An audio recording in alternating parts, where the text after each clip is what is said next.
കഴിഞ്ഞ കുറച്ച് ദിവസങ്ങളായിട്ട് കോൺഗ്രസ് ബന്ധം ആരോപിച്ച് ഇന്ത്യയിൽ വിവാദ പുരുഷനായി മാറിയ ജോർജ് സോറോസ്. അദ്ദേഹത്തിനെ കുറിച്ച് കേൾക്കാത്ത ആരും കാണില്ല. ജോർജ് സോറോസ് ആരെന്ന് നമുക്ക് നോക്കാം. ഹംഗറിയിൽ 1930 ജനിച്ച ഒരു ജൂതനാണ് ജോർജ് സോറോസ്. പക്ഷേ ആ സമയത്ത് ഹിറ്റ്ലറിന്റെ പീഡനങ്ങൾ ഭയന്ന് അദ്ദേഹത്തിന്റെ കുടുംബം ഇംഗ്ലണ്ടിലേക്ക് കുടിയേറുകയാണ്. അവിടെ അദ്ദേഹം ലണ്ടൻ സ്കൂൾ ഓഫ് എക്കണോമിക്സിൽ പഠിക്കുന്നു. അതിനുശേഷം അദ്ദേഹം 1956 അമേരിക്കയിലേക്ക് കുടിയേറുന്നു. അവിടെ അദ്ദേഹം വ്യവസായം സ്റ്റാർട്ട് ചെയ്യുന്നു. മെയിനായിട്ട് ഷെയർ മാർക്കറ്റുമായിട്ട് ബന്ധപ്പെട്ട ബിസിനസ്സുകളാണ് അദ്ദേഹം ചെയ്യുന്നത്. അദ്ദേഹം വലിയൊരു കോടീശ്വരനായിട്ട് മാറുന്നു. ഇന്ന് കണക്കുകൾ അനുസരിച്ച് ഏതാണ്ട് 70,000-ഓളം കോടിയുടെ ആസ്തി അദ്ദേഹത്തിനുണ്ട്. ഇതിനിടയിൽ ചില കള്ളത്തരങ്ങളും അദ്ദേഹം ചെയ്യുന്നു. കള്ളത്തരങ്ങൾ എന്ന് പറയാൻ പറ്റത്തില്ല, എന്നാലും അധാർമികമായ ബിസിനസ്സുകൾ. അതുവഴി അദ്ദേഹം ബാങ്ക് ഓഫ് ഇംഗ്ലണ്ട് എന്ന് പറയുന്ന ഇന്ത്യയുടെ റിസർവ് ബാങ്കിന് തുല്യമായ ഇംഗ്ലണ്ടിന്റെ സെൻട്രൽ ബാങ്കിനെ അദ്ദേഹം തകർച്ചയിലേക്ക് വഴിവെക്കുന്നു 1992. അതിനുശേഷം അവിടെ ഈ ഇംഗ്ലണ്ടിൽ അദ്ദേഹം ഒരു വെറുക്കപ്പെട്ട വ്യക്തിയായിട്ട് മാറുകയും ചെയ്യുന്നുണ്ട്.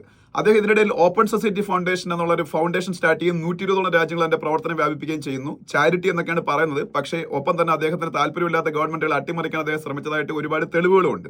ഇന്ത്യയിൽ വിവാദത്തിന് കാരണം അദാനി വിഷയം വഴി മോദിയിലേക്ക് എത്താമെന്നൊരു ഓപ്പൺ സ്റ്റേറ്റ്മെന്റ് അദ്ദേഹം മ്യൂണിച്ച് സെക്യൂരിറ്റി കോൺഫറൻസിൽ കഴിഞ്ഞ വർഷം ജർമ്മനിയിൽ വെച്ച് നടത്തുന്നു. അദാനിയും മോഡിയും രണ്ടുപേരും പരസ്പരം ബന്ധപ്പെട്ടവരാണെന്നും അദാനിയെ ടാർഗറ്റ് ചെയ്യുക വഴി മോദിയെ ഇല്ലാതാക്കാമെന്നും അങ്ങനെ ഇന്ത്യയിൽ അദ്ദേഹത്തിന് താല്പര്യമുള്ള ജനാധിപത്യം സ്ഥാപിക്കാമെന്നും അദ്ദേഹം പറയുന്നുണ്ട് ആ സ്പീച്ചിൽ 2023. അത് കോൺഗ്രസ് വരെ അദ്ദേഹത്തിന് അതിന്റെ പേരിൽ വിമർശിക്കുന്നുണ്ട്. പക്ഷേ ഒപ്പം റിപ്പബ്ലിക്കൻ പാർട്ടി, ഡൊണാൾഡ് ട്രംപ്, ഇവർ രണ്ടുപേരും അദ്ദേഹത്തിന്റെ ശത്രുക്കളാണ്. അതുകൊണ്ട് തന്നെ ട്രംപ് അധികാരത്തിൽ വന്നാൽ സോറോസിനെ ഇല്ലാതാക്കുമെന്ന് അദ്ദേഹം പ്രതിജ്ഞ എടുത്തിരിക്കുകയാണ്. ജോർജ് സോറോസ് ഇനി അങ്ങോട്ട് മോശം കാലഘട്ടമായിരിക്കും ട്രംപിന്റെ പീരീഡിൽ വരാൻ പോകുന്നത്.